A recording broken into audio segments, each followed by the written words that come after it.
Hi guys, welcome back to Room to Talk with your hosts for today's episode, Lillian and Summer. Last time we talked about the Victoria's Secret fashion show, and this week our topic is Halloween costumes and the difference between men and women's. And today we have a special guest, a Spirit Halloween manager. Hi guys, I'm Naomi. I work at the Spirit Halloween just in Point Claire by Fairview actually.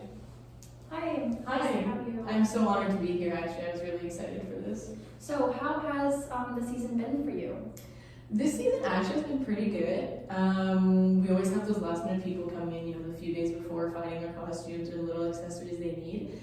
I would say for men, our most popular costumes right now are just, the classic police officer or the prisoner, or some of the scary costumes. One of the really popular ones for the scary costumes right now for men is Pennywise. The new movie just came out for it, so it's trending again like it was 2-3 years ago, I think it was.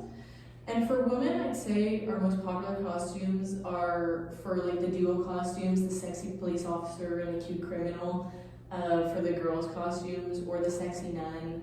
Or there's actually the Special Force babe, which is pretty popular right now too, because of Top Gun Maverick that came out 2 years ago, and it's still trending. It's still a really popular costume. Those are the actual names of the costumes for the women's costumes? Yeah, they are actually. So you like your nurses dress sexy when you go to the doctor's office?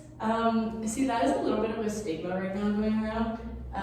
Those are the names, those are indeed the names. Most of the women's costumes actually have a little like adjective in front that makes them more appealing to women, like the sexy, haughty, cutie, because it makes them feel like, they will be that, which I'm sure they would be.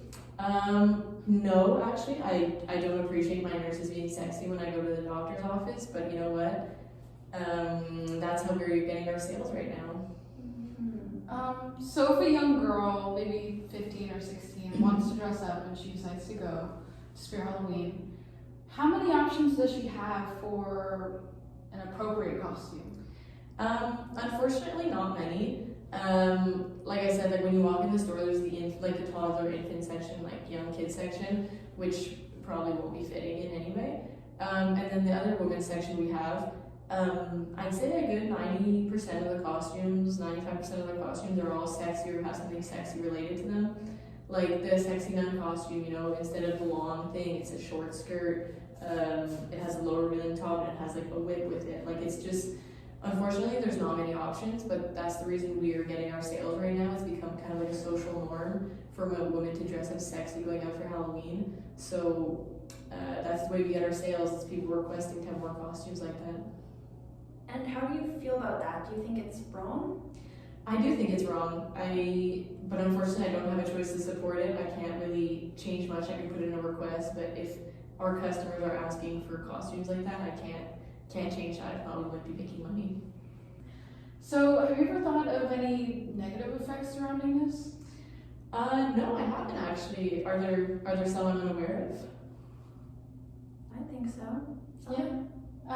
Well, actually, there's a lot of research that shows that when women are subject to these outfits and these costumes and different things they see online and in person, like revealing and sexy, and that they feel like they need to look a certain way and present themselves in a sexy, revealing manner, and it actually really diminishes self-confidence, and they subject their worth to what they look like. Wow, really? I never really thought of that. That's good to know, though. And you said you had something? Yeah, I personally feel like I don't go out for Halloween much anymore because, Oh, no. when I go to your stores and I look for a costume, I just can't find anything that's not either a sexy nun or nurse, and I really don't want to make a mockery of those occupations. I find it very disrespectful, and it's also puts a lot of pressure on me, because if I were to go with my friends, that's how they're all dressed. Imagine, what would I dress up in then? I'm really sorry to hear that, but I will definitely have to try and make a change for that, because I was unaware of those, and I'm really glad you guys could inform me on those today, actually. Well, we really appreciate that you could join us today, and we're happy to have you again someday. Yes, thank you. I'm really honored. Thank you all for tuning in to today's episode. Next week, we'll be talking about the cause and effects of OnlyFans. See you then. Bye!